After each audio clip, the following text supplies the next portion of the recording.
China's soldiers becoming bigger. Nun breaks into nuclear plant. Lake Michigan ice caves are closed. These stories and more on WFTM, where we bring you the news you need to hear right to your ears. My name is Finnley MacKillop, and today we'll be studying China, where after 2 decades of more meat and dairy, China's soldiers are getting heftier. A new study finds that China's soldiers are, on average, 2 centimeters taller and have waistlines 5 centimeters broader than their counterparts 20 years ago. The official paper of China's 2.3 million strong People's Liberation Army cited a survey of 20,000 soldiers that started in 2009 by a research institute. The survey looked at 28 different features of the human body, not just height and girth. The improvement of the Chinese people's physical condition makes it far easier to recruit military personnel. If these new and improved Chinese soldiers had been in Beirut, would they have stopped this?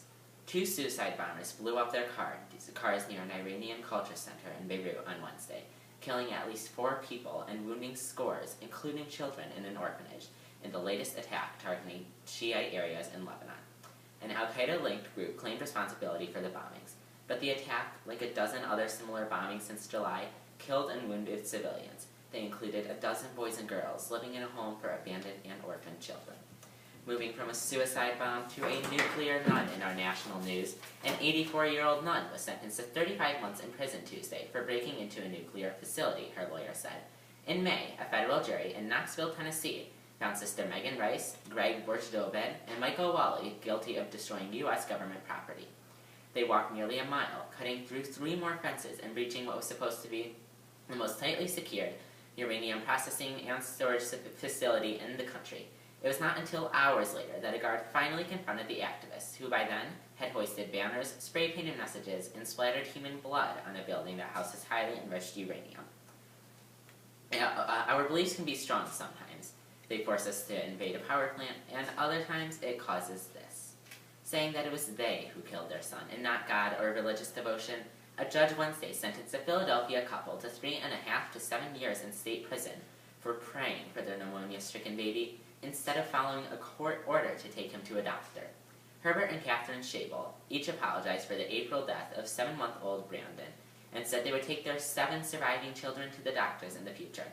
Assistant District Attorney Joanne Pescatore denounced the couple for Brandon's death and the death of another son, Kent, age 2, who died in 2009 of the same ailment and under the same circumstances.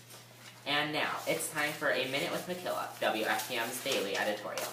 Please remember that the views expressed here are mine and mine alone and do not reflect those of WFTM or its affiliates.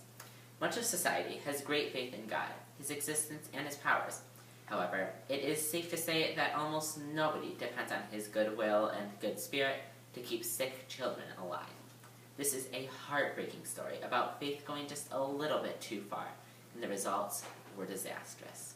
The couple has 7 other children, and I can only hope that these children acknowledge their parents' wrongdoing. Faith in God, Allah, Vishnu, or whichever gods you believe in shouldn't be used to keep a child alive. We have medicine and technology that would have made his pneumonia disappear, and he and his dead brother would be just as healthy as any other kid. This is a disappointing and tragic incident, and I think that faith shouldn't replace the great tools of medicine that we can utilize. If you have something to say, do so at WFTMnews.org, where you can always add to the conversation. Join me now for our local news. In Leland, Michigan, authorities say that it's no longer safe to visit spectacular ice caves that have formed along the Lake Michigan shoreline. Milder temperatures and high winds have broken up the ice sheet on the lake side of the foundations, and open water is visible near the caves. Thousands of people flocked to the area to see the caves last weekend, with lines of cars stretching more than 2 miles along narrow rural roads in Leland County, northwest of Traverse City. A 21-year-old man was seriously injured Wednesday after falling 12 feet from one of the caves. Despite this fierce and cold winter, you can still have a lot of fun with the snow we have. Braving sub-zero temperatures at the annual dog sled race here, Democratic Senate candidate Gary Peters happily indulged when a prospective voter offered him a swig from her flask of whiskey. As some Upper Peninsula locals, known as Yoopers, were sledding down a giant snowbank the next day, the 3-day congressman borrowed a sled and barreled down the hill himself, even though his attire was more suited for a boardroom than the playground. And now for a look at your weather. Today it is a high of 36 and a low of 21, and tomorrow there will be a high of 32 with a low of 16. Unfortunately, that's all we have time for. This has been the MacKillop for WFTM, signing out.